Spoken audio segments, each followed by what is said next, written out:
Welcome in, whiskey freaks, to the Blind Tasting Podcast, your number one attitudinal bourbon destination.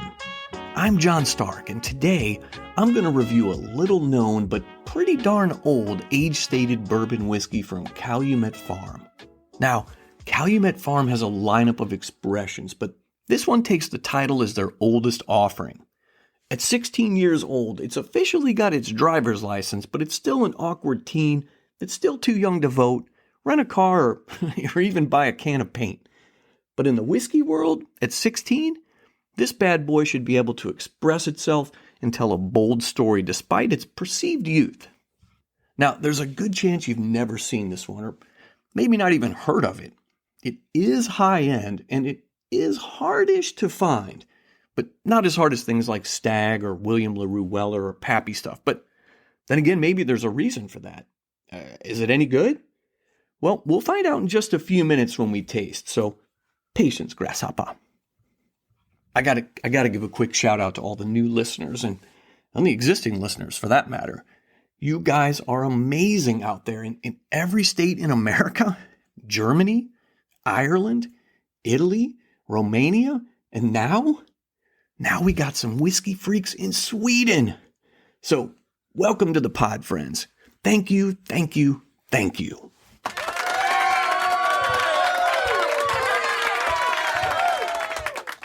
I need you to keep liking, subscribing, and following on all the things, and let's blow this pod up and get the unfiltered truth out about whiskey and the industry we all love.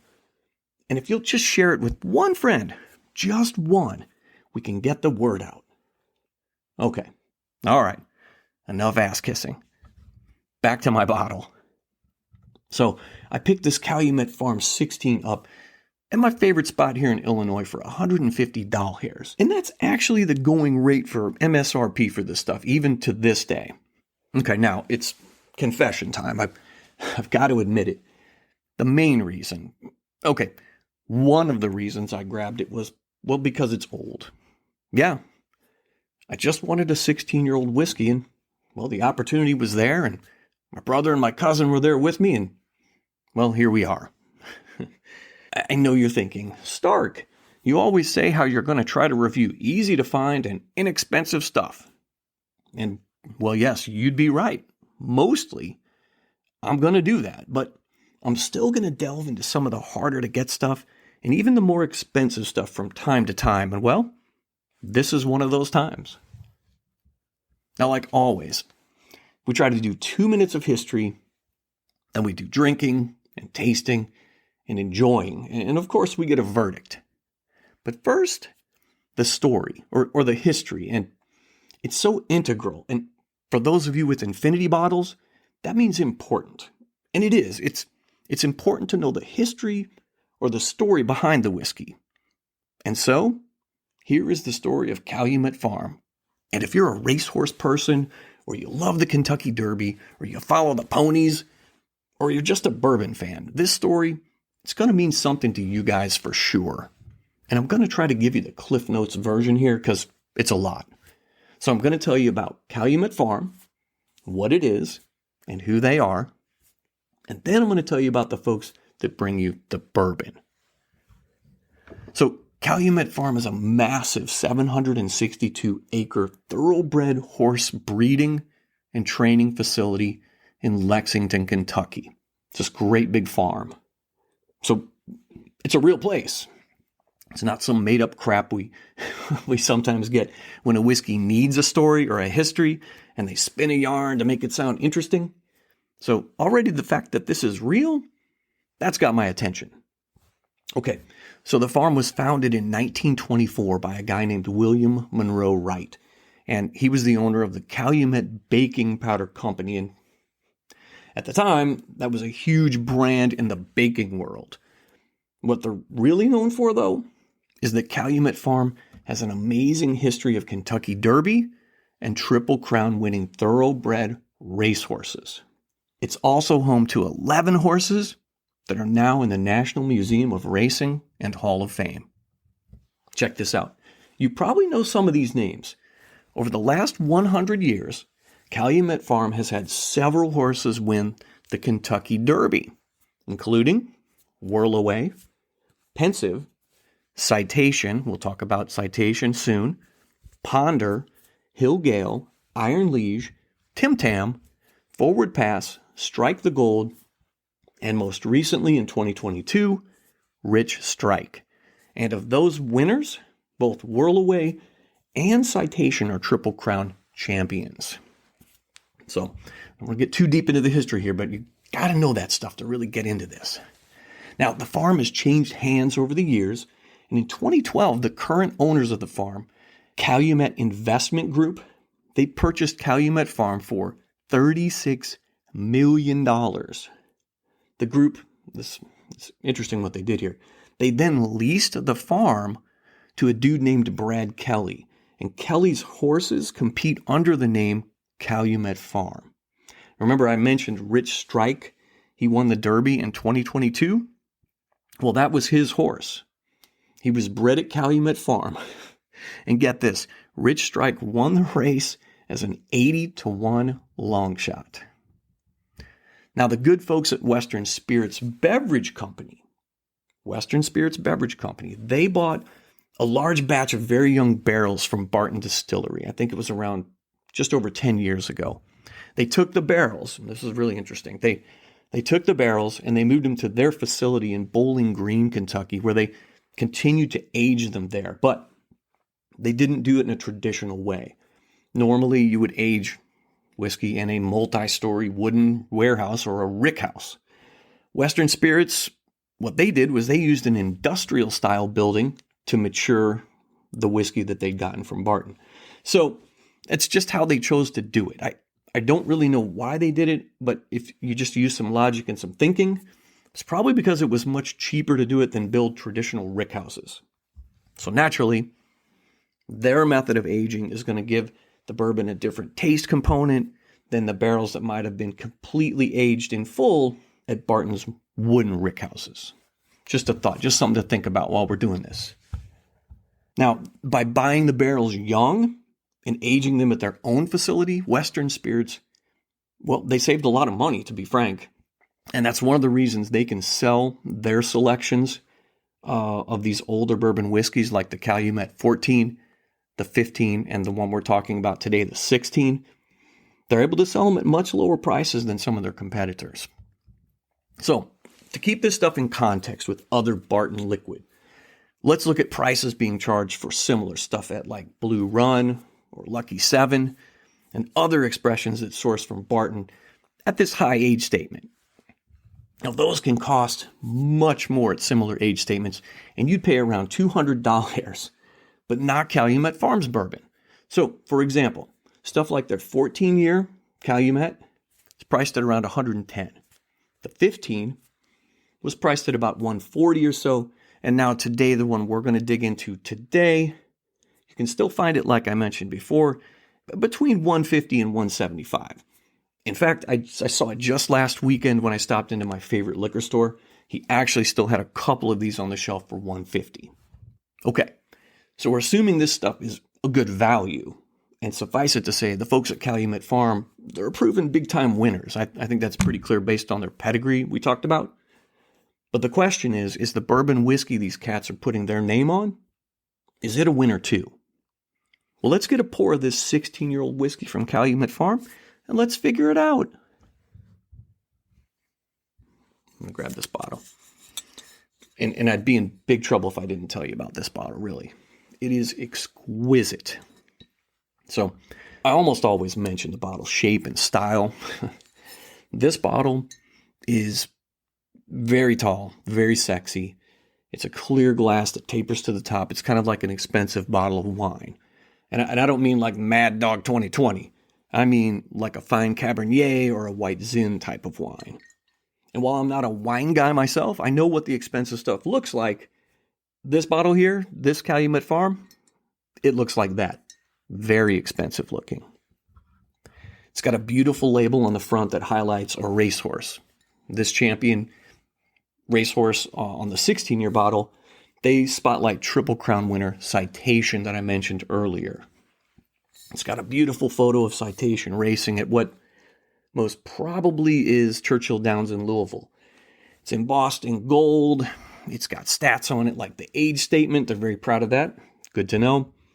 It's got the batch size. In this case, the batch was just 19 barrels. So very limited batch. And the bottle gives the proof at 106. And just the overall presentation is super cool. And no matter how we feel about this one after we taste it today, I definitely am going to be proud to have this bad boy on my shelf. It just screams cool factor.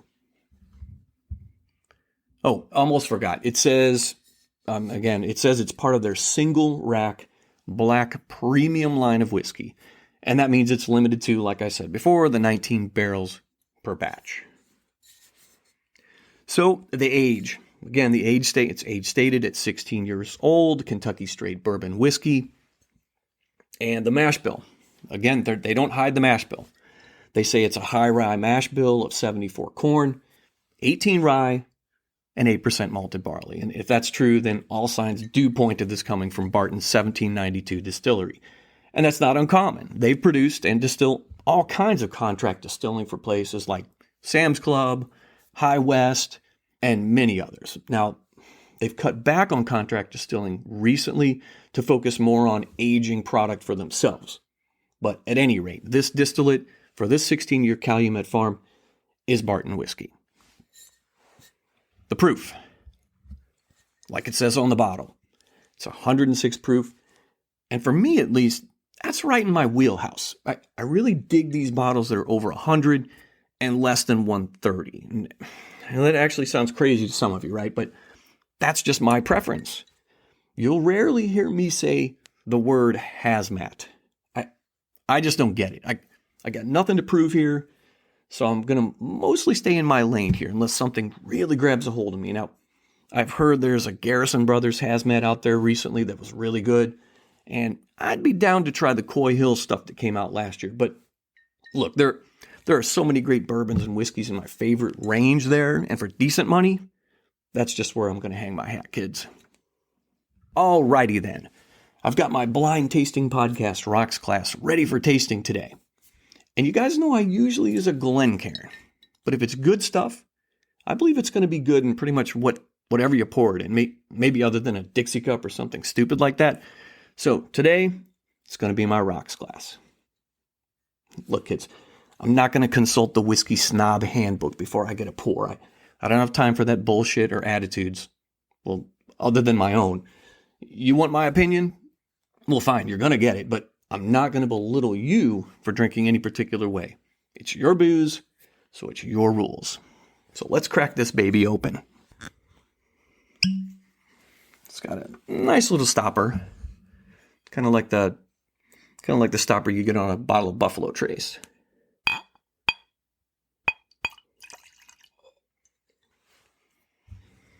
Okay, the first thing I do is I talk about the color. Typically, I always mention the color in the glass because different bottles, different shapes and sizes and colors, the different labeling on the bottles, it can affect how you see the liquid inside the bottle. So never consider the color you see inside the bottle.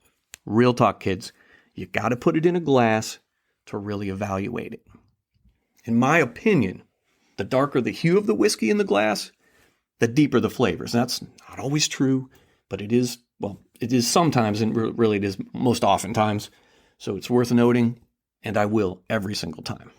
Now the color of this, smells good. The color of this 16-year-old beauty, it's impressive.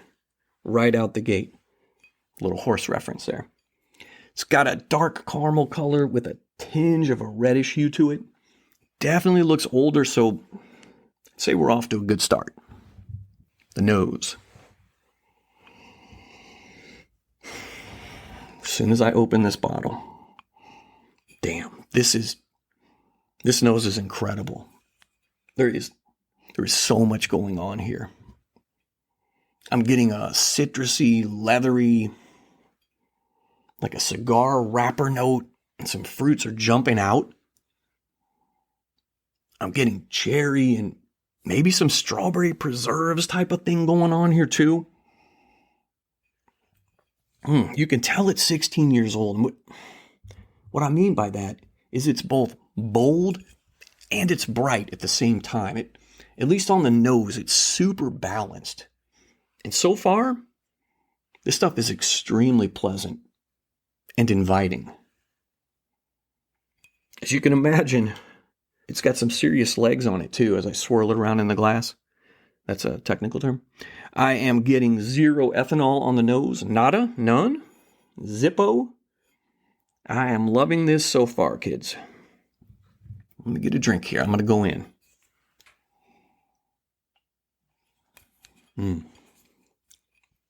Okay.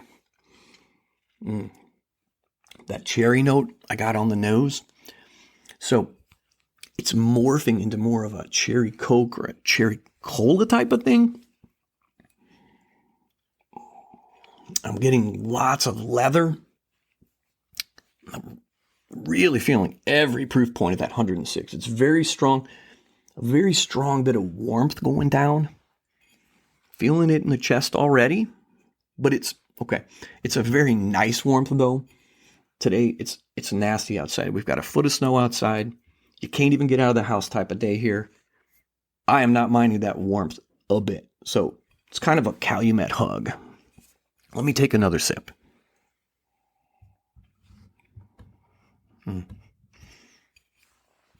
Okay. A second sip, I'm getting a pleasant oakiness that's kind of joining that party. Maybe some barrel char as it kind of dissipates. I call it like smoky barrel char. One more sip here, kids. Okay. Wow. The finish on this is long. It's dry. I'm getting some spicy pepper and oak notes too. And like I mentioned before, there's a cherry and a citrusy note coming through here on that finish that, and I hate to repeat myself, but it really brings a terrific balance to this whiskey. One more sip, guys. Sorry. So, you're probably wondering, what's the verdict? Well, I'll have the answer right after the money spot. Are you looking to update your bar or man cave with some whiskey or prohibition wall art or photos? Head over to Etsy at famousstocks.etsy.com and pick up some fantastic prohibition, whiskey, and gangster-related photographs and wall art. And if you purchase 4 or more items, you'll get 20% off your entire order for a limited time. That's famousstocks.etsy.com. famousstocks.etsy.com. And that link will be in the show notes. Now, if you've been listening to the Blind Tasting Podcast, you know that we have 3 verdict options. Are we going to keep it? Are we going to collect it? Or are we going to cull it? Keep it means to proudly display it in your liquor cabinet or bar. This stuff's good for a pour anytime, but there's no need to stock up on it since it's always available. Collect it. Grab another bottle or maybe 2 since you find it so darn delicious, or it just may not be easy to obtain. Our last verdict choice is cull it. Use it to loosen rusty bolts or sanitize a dirty toilet. In the case of Calumet Farm 16, I say keep it. I love the nose on this thing. I like the palate, and the finish is above average. So overall, there's just so many good things going on here. The complexity is great, and I mean, really, don't you expect some complexity when you're spending 150 doll hairs and something 16 years old? Yeah, you do, and that's the correct answer here, kids. This Calumet Farm expression delivers on that expectation from me. Sometimes I like to look up what the folks who are selling the bourbon say or think about their offering. So let's pull up Calumet Farm on Al Gore's amazing internet real quick. 1 second.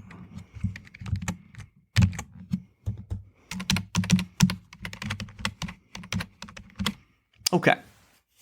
Hang on. There we go. Okay. So the good folks at Calumet Farm say, Calumet Farm's 16-year-old bourbon whiskey is the newest offering from our stables of the single rack black premium bourbon line. Its bold tastes and flavors are matched perfectly well with a balanced finish.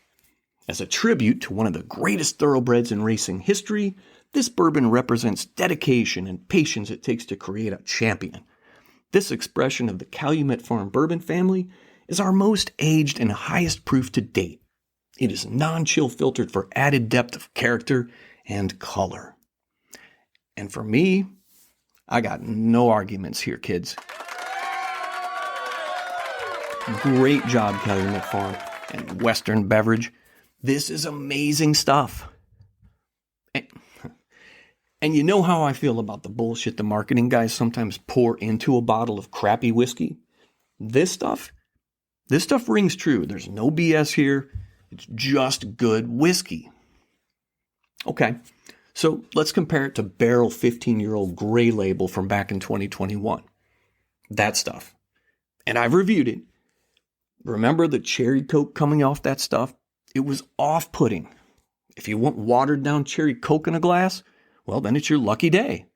But if you want a complex, balanced, enjoyable pour, this Calumet Farm 16 just might be your jam.